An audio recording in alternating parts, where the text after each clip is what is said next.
राधे राधे सभी भाई बहनों को। आज मैं आपके सामने करवा चौथ की कहानी लेकर आई हूँ। एक साहूकार था, उसके 7 बेटे और एक बेटी थी। सातों भाई बहन साथ बैठकर खाना खाते थे। एक दिन कार्तिक की चौथ का व्रत आया तो भाई बोले कि आओ बहन जी मिले। उनकी बहन बोली कि भाई आज करवा चौथ का व्रत है, इसलिए चांद निकलने पर जीमूंगी। तब भाई बोले कि क्या हमारी बहन भूखी रहेगी? तो एक भाई ने दिया लिया और एक ने छलनी ली। एक पेड़ के पास एक तरफ होकर दिया जलाकर छलनी ढक दी और कहा कि बहन तेरा चांद निकल गया। तो वह भाभियों से बोली कि आओ भाभी अर्घ दे दें। जब भाभियाँ बोली कि बहन जी तुम्हारा चांद निकला है, हमारा चांद तो रात को निकलेगा, तो उसने अकेली ने ही अर्घ दे दिया और भाइयों के साथ जीमने बैठ गई। पहली गसी में बाल आया, दूसरी में पत्थर निकला, तीसरी गसी में बहन को लेने आ गया और बोला कि बहन का पति बहुत बीमार है, जल्दी से भेजो। तब माँ बोली कि साड़ी पहन कर ससुराल चली जा और सोने का टका पल्ले में बांध दिया। कहा कि रास्ते में कोई भी मिले उनके पैर छूती जाइयो और उनका आशीर्वाद लेती जाइयो। सब लोग रास्ते में मिले और यही आशीर्वाद देते गए कि ठंडी हो, सब्र करने वाली हो, 7 भाइयों की बहन हो, तेरे भाइयों को सुख दे। परंतु किसी ने भी सुहाग का आशीर्वाद नहीं दिया। ससुराल में पहुँचते ही दरवाजे पर छोटी ननंद खड़ी थी, तो उसने उसके पैर छुए तो ननंद ने कहा, शीली सुपुत्री हो, 7 पुत्रों की माँ हो, तेरे भाइयों को सुख मिले।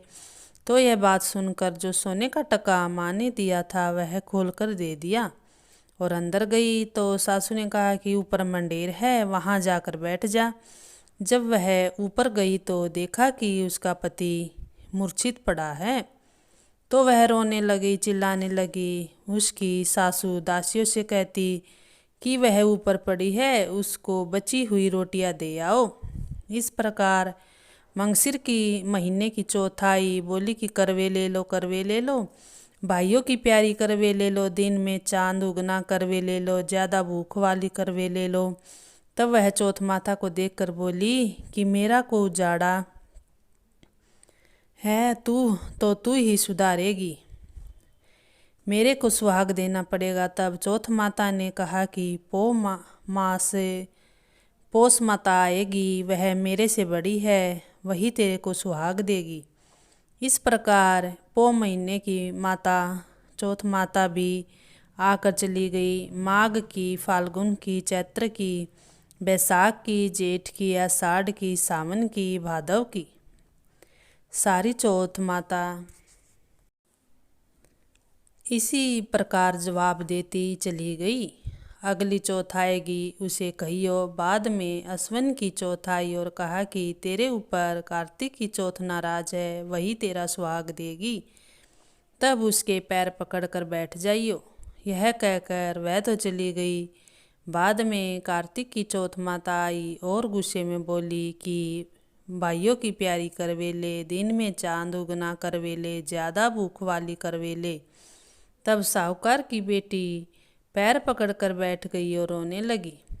हाथ जोड़कर बोली, हे चौथ माता, मेरा सुहाग तेरे हाथ में है, तेरे को देना पड़ेगा।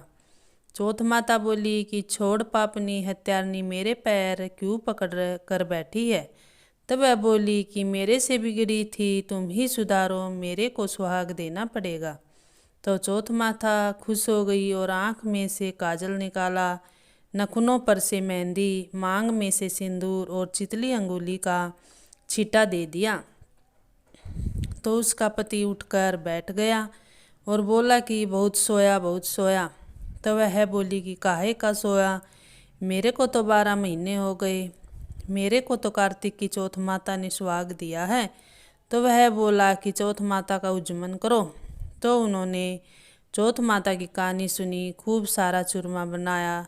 दोनों आदमी औरत जिम कर चौपड़ खेलने लगे। नीचे से सासू जी ने रोटी भेजी तो दासी ने आकर कहा कि वह तो दोनों चौपड़ खेल रहे हैं। सासू देखकर खुश हो गई और देखकर बोली कि क्या बात हुई। तो बहू बोली, मेरे चौथ माता टूटी है। और यह कहकर सासू जी के पैर छूने लगी और सारी नगरी में ढिंढोरा पिटवा दिया। सबको चौथ का व्रत करना चाहिए।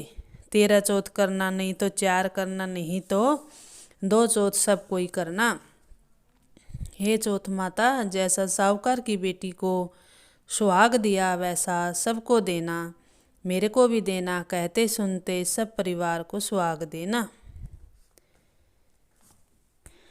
धन्यवाद। तो ये थी चौथ माता की कहानी, करवा चौथ की, जो कार्तिक मास के लगते कृष्ण पक्ष की चौथ को इसका व्रत आता है। तो वीडियो कैसी लगी, लाइक शेयर और सब्सक्राइब चैनल को ज़रूर करें। धन्यवाद। राधे राधे।